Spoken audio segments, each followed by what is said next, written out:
Hello traders, you're welcome to this video and you're welcome back to the Forex Geek channel.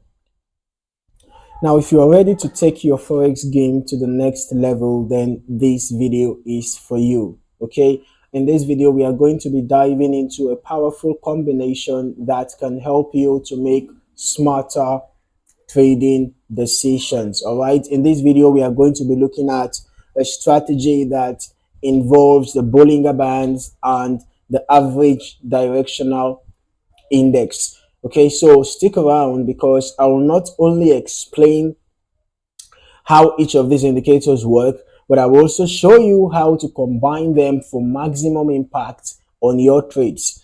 Okay, so let us get started. Now, first of all, let us talk about the Bollinger Bands. All right, I'm just going to be adding the Bollinger Bands to our chart right away, and this is how it looks like.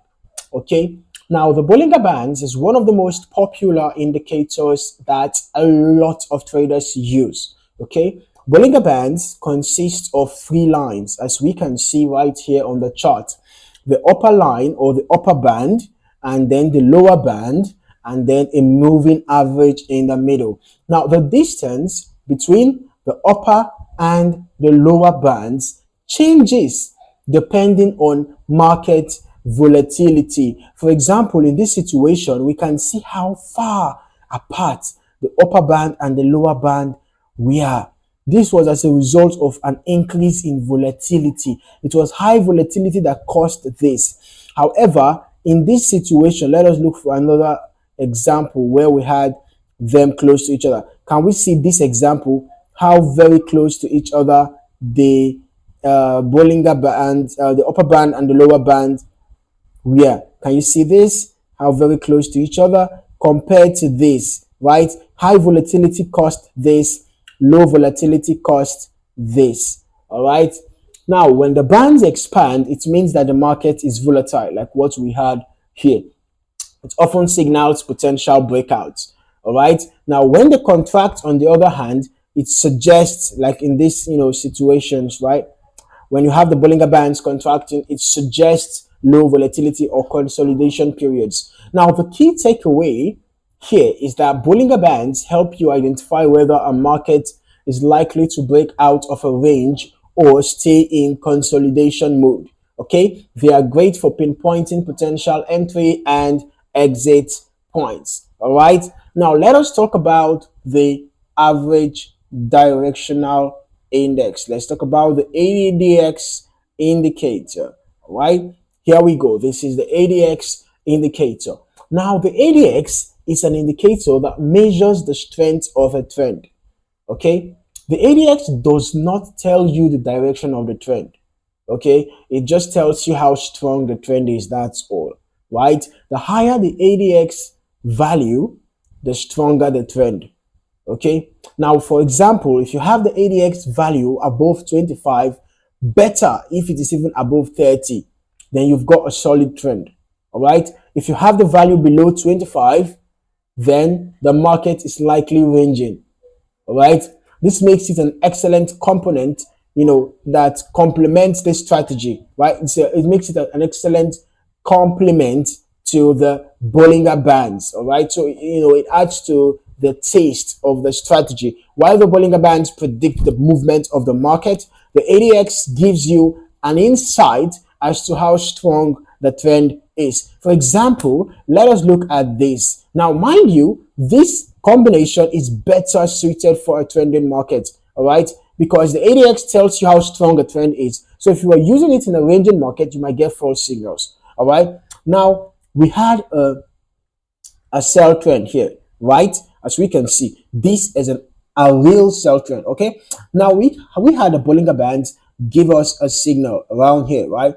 We can see that the Bollinger Bands give us a sell signal as the price dropped below the moving average in the middle, right?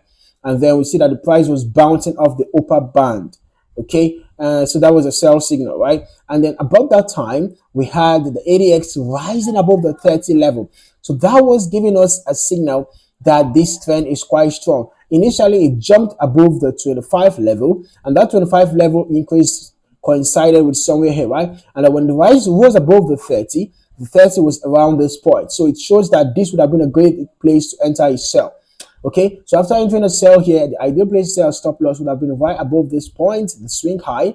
And then for take profit, we can look at a very significant resistance point for our take profit. All right, or we can decide to wait for the Bollinger Bands to break above the trend line. It's very important that you make use of trend lines, please. Make use of trend line, make use of horizontal support and resistance levels. Okay, so for the fact that this is a bearish trend that have been identified, you can just wait, for price to break above the trend line for you to now exit yourself. Okay, so when you are using this combination of the Bollinger Bands and the ADX, use the Bollinger Bands to identify potential breakout zones, all right, or potential reversal zones, or continuation zones. For example, in a sell trend, you use the Bollinger Bands to identify potential, because when the Bollinger Bands are contracting, remember, it shows a low volatility, right? So it's going to show you that the consolidation is ongoing when you have the Bollinger Bands contracting, right? But when you have it begun to expand, and then you have noticed the formation of lower highs and lower lows. For example, this was a high, this was a low, this was a lower high, this was a lower low. Then at this point, you will know that this is a sell trend already formed. So the Bollinger Bands, the price hitting the upper bands, shows you that this is a time to sell. Okay, so when you notice that, you can then check the ADX to know what the ADX is saying, right? So we can see that in this situation, we had the ADX right about here, right?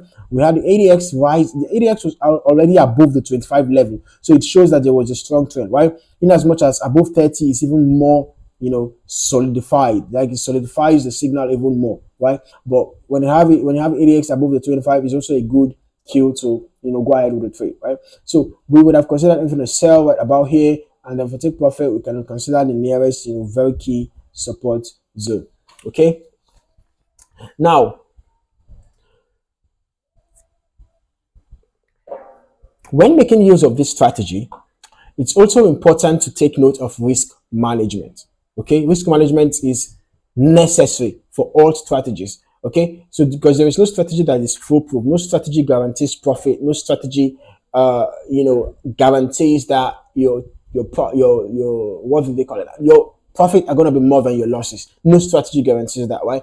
So you may want to do yourself a favor. By ensuring that you always manage your risks properly, by ensuring that you always set your stop losses at the appropriate places, and by ensuring that you always make use of take profits, and by ensuring that you do not risk more than you can afford to lose, by ensuring that you do not risk a high percentage of your capital in one particular trade. So you might want to focus on maximum of 2% of your capital in one trade, and then for your risk to reward ratio, you might want to focus on a minimum of 1 to 2. So for example, if you are risking $1 in a trade, then your potential profit should be $2. That gives you a risk to reward ratio of 1 to 2. So by doing that, even if you have equal number of losses and wins, at the end of the day, you are still going to be on the winning side, because your wins were always more than your losses. So that is how it works. In as much as losses are part of the game, if you manage your risks properly, at the end of the day, you're still going to be on the winning side. Okay, so that is the reason why it's important to pay good attention on risk management. So that is it for this video. If you found this breakdown helpful, smash that like button to show your support, and hit subscribe if you are new here. We are all about giving you actionable strategies to level up your forex trading. And don't forget to turn on notifications so you never miss an upload. Let me know in the comments if you've tried this strategy, or if there's another topic you'd like me to cover. Until next time, happy trading.